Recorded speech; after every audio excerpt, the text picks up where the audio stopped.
Good morning mga ma'am sir, it's your boy Sir Troy. Uy, shoutout to R33 Trucks. Nandito tayo ulit sa San Simon, Pampanga. So dito ko na sinimulan yung ating, teka, nakaticket nga pala ako.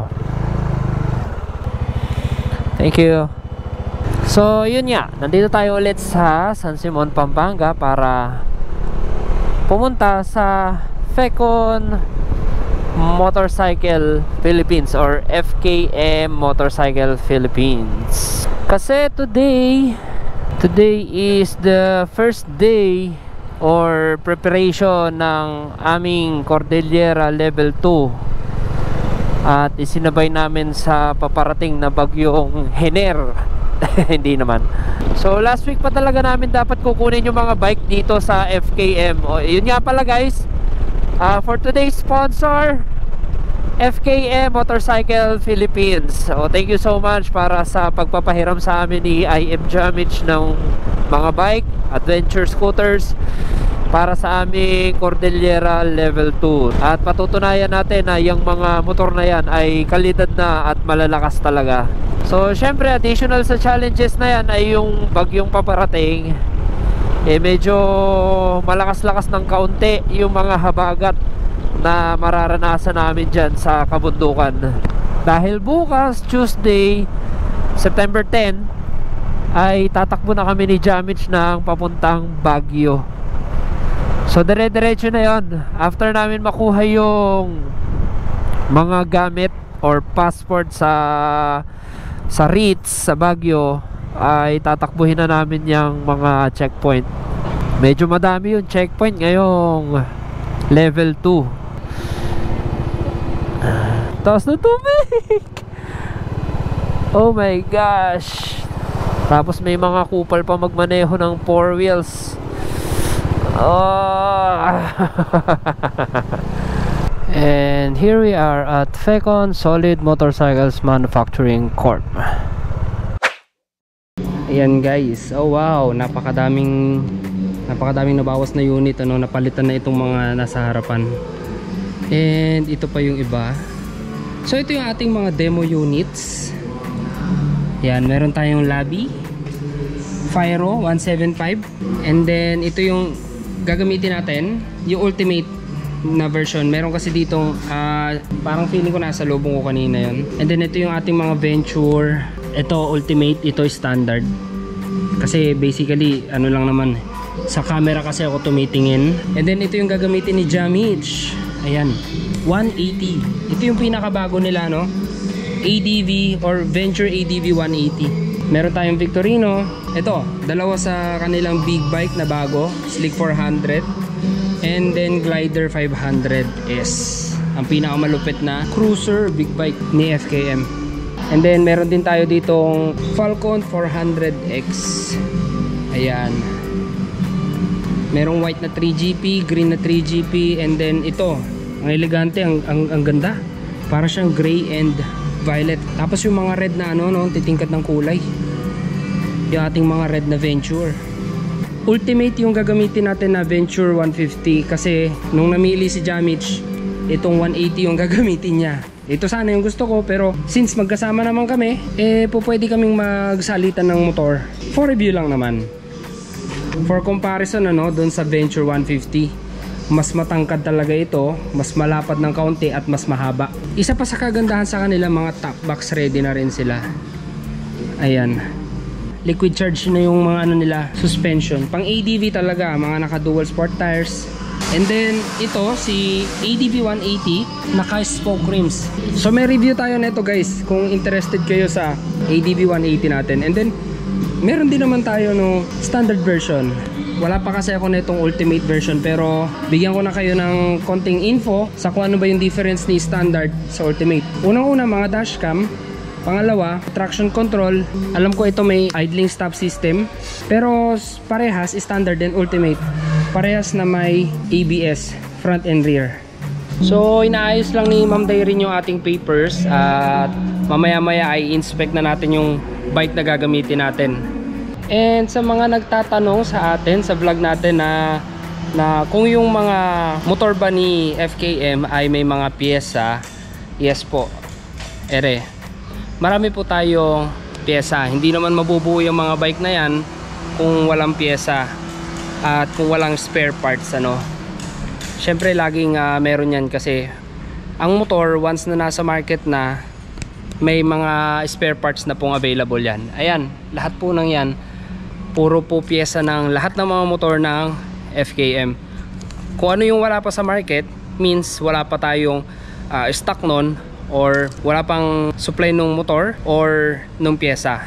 Okay guys, so ito na, kasama na natin si Kuya Jay at okay na rin ang aming mga papel. Pero yung mga bike na aming gagamitin.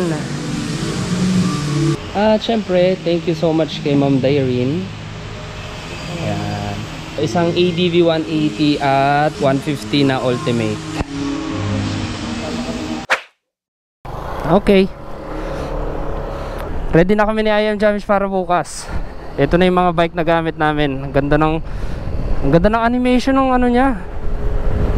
Ayan o, pogi ng 180 nyo. Tayo, meron din naman tayong ganito. Venture, pero standard yung atin. Ito kasi may idling stop, may traction control, both ABS. Tapos yung dashcam niya merong feed dito. So ngayon iuwi natin to, installan natin siya ng Showwolf na ilaw, top box at yung ating side saddle bag. Anyway, wala naman ako masyadong sasabihin sa inyo. At ito naman ay mapapanood nyo sa mga susunod nating vlog sa Cordillera. So doon ko na lang din talaga ipapaliwanag sa inyo, or doon ko na lang kayo bibigyan ng comprehensive review about sa bike na to and yung experience natin sa kanya. So maraming salamat sa FKM Motorcycle Philippines, lalong lalo na kay Ma'am Daireen at kay Sir Angelo. Yun, so sa bahay na lang tayo magkita-kita. Ayan, so kakauwi lang natin ngayon guys, and then bukas na rin kasi yung magiging biyahe natin. So kailangan ko na rin install itong mga accessories niya. Una, lalagyan natin siya ng crash bar kasi ito ay may auxiliary lights na lagayan. And then para sa ating mga auxiliary lights, ito yung ating gamit, Showwolf. And then ito yung kasama niyang balas. Ayan, may Showwolf na nakalagay. So top box naman natin from SEC, 45 liter, plastic lang para magaan. Ayan yung mga toiletries natin. And then sa other accessories natin, ayan, Telesin mounting for GoPro. O nga pala, may pinadala nga pala sa atin si Telesin, wait lang. So ayan, pinadala tayo ni Telesin ng ating gagamitin sa Cordillera 2. Una, meron tayong Telesin quick release. So ito, pabor na pabor ito para sa mga sobrang natatagalan pa na pag i-unscrew pa yung inyong mga GoPro sa mounting, chin mount or kahit saan na mounting.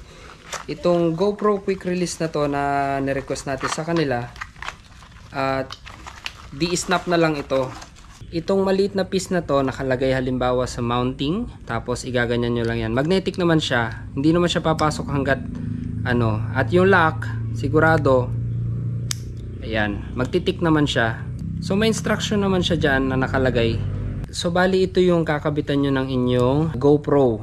And then itong dalawang piece na to, ito yung mga paglilipatan, either front cam or, and then meron pang isang extra for halimbawa tripod, ganyan. And then ito yung inyong screw. So ayan, lipat-lipat lang na ganyan yan. Paglilipat ka kay number 1, salpak, tanggal, salpak. So thank you so much Telesin. Next naman from Telesin din ito, pero ito ay isang flask, 40 ohms. Oh wow, 40 ohms from Quench. Thank you so much Quench. So yung ni-request natin is Lone Wolf. Ang laki, 40 ohms. Ang laki niya. Ayan, Quenched. So meron tong design na cherry and then yung Luffy. Pinili ko ay itong Lone Wolf. Yan yung kanyang design. And then may booty cap na rin siya, no? Yan, so thank you so much Telesin Philippines and Quenched.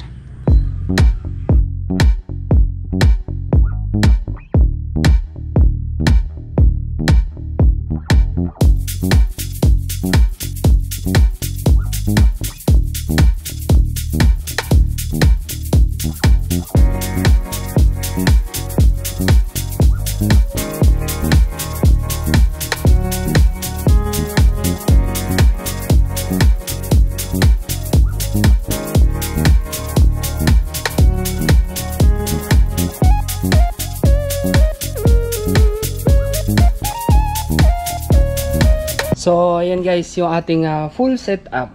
So hindi ko pa na-install yung ilaw pero ito na yon lahat. So meron tayong auxiliary lights, crash bar, ating saddlebag, SEC 45 liters, Motowolf na 1818 ito, no? 3030 pala.